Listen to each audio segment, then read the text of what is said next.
Subscribe करें हमारा official YouTube channel और बेल आइकन दबाकर पाएं सभी नोटिफिकेशन। करीब एक साल के कृषि आंदोलन के बाद आज आखिरकार 3 कृषि कानून जो कहा जा रहा था किसानों की तरफ से, उनको वापसी का ऐलान जो है प्रधानमंत्री नरेंद्र मोदी की तरफ से कर दिया गया है। हमारे साथ इनेलो के वरिष्ठ नेता अभय सिंह चौटाला इस समय मौजूद है। इस्तीफा दिया था उनके समर्थन में, किसानों के समर्थन में बात करेंगे। सर, जिस तरीके से आज ऐलान किया गया है तीनों कृषि कानून की वापसी का, कैसे देखते हैं इसको?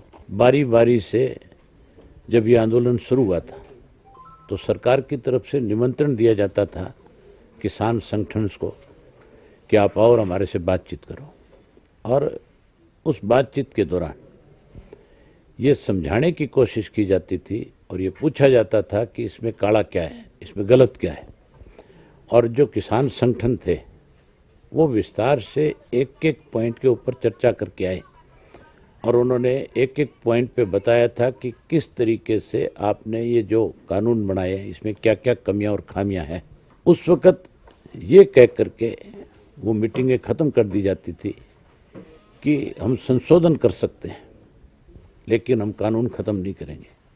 लेकिन किसान इस बात पे संगठन अड़ा हुआ था कि कानून वापस हो, अगर संशोधन करोगे तो कल को नया संशोधन करके फिर आप इसमें कोई और कठिनाई खड़ी कर सकते हो। इसलिए उनकी जो डिमांड थी कि ये कानून ही ख़त्म होना चाहिए, जो 3 एक्ट बनाए हैं ये ख़त्म कर दिए जाए। उस वक़्त किसान को मजबूर किया जा रहा था आंदोलन करने पे। लेकिन अब जब ये चुनाव हुआ, उपचुनाव, इस उपचुनाव के जो नतीजे देखे देश के प्रधानमंत्री ने, भाजपा ने, जब उनको समझ में आया कि अब इस देश का किसान जो है लामबंद हो चुका है, अब इकट्ठा हो चुका है।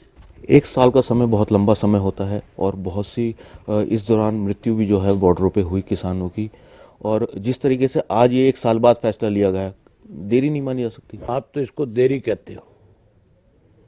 ये देखा जाए तो प्रजातांत्रिक प्रणाली में हमारा देश जो है सबसे बड़ा प्रजातांत्रिक देश माना जाता है, और वहाँ पे अगर कोई एक व्यक्ति ये फैसला ले, कोई इस तरह का कानून बना करके, उसे मजबूर नहीं कर सकता। मजबूर तो गलत फैसला करने वाले को ही होना पड़ता है। आज देश के प्रधानमंत्री को मजबूर होना पड़ा कि नहीं होना पड़ा। अब किसान जो है 1 वर्ष के उस आंदोलन को, उस लड़ाई को, और जो 800 से ज़्यादा शहादत दी गई है उनको भूल नहीं पाएगा। आज के फैसले के बाद अभी भी फिलहाल किसान संगठनों के जो प्रतिनिधि हैं उनका यही कहना है कि बॉर्डर से हम अभी नहीं हटेंगे जब तक संसद में इसको पूरी प्रक्रिया जो है पूरी नहीं कर ली जाती, साथ ही जो एमएसपी पे कानून है वो नहीं बनाया जा सकता। ये फैसला तो संयुक्त किसान मोर्चा ने करना है। एमएसपी का कानून जरूर बनना चाहिए और इसी सेशन के अंदर बनाया जाए। जहाँ एमएसपी का कानून बने वहीं आपदा का कानून भी बनना चाहिए, जिससे किसान की फसल खराब होती है, कहीं बारिश की वजह से, कहीं ओलावृष्टि से, कहीं सूखे की वजह से, कहीं सेम की वजह से, बहुत से कारण हैं जिससे किसान की फसल तबाह हो जाती है। उसके लिए भी कानून बनना चाहिए। धन्यवाद बात करने के लिए हमारे साथ। तो ये हमारे साथ इनेलो के वरिष्ठ नेता अभय सिंह चौटाला थे, जिनका साफ तौर पर कहना है कि देर आए दुरुस्त आए, और साथ ही कहा कि एमएसपी के साथ साथ आपदा पर भी कानून जल्द से जल्द बनना चाहिए। चंडीगढ़ से कैमरा पर्सन जितेंद्र हंस के साथ प्रॉक्ष चौधरी, एमएचएन प्राइम।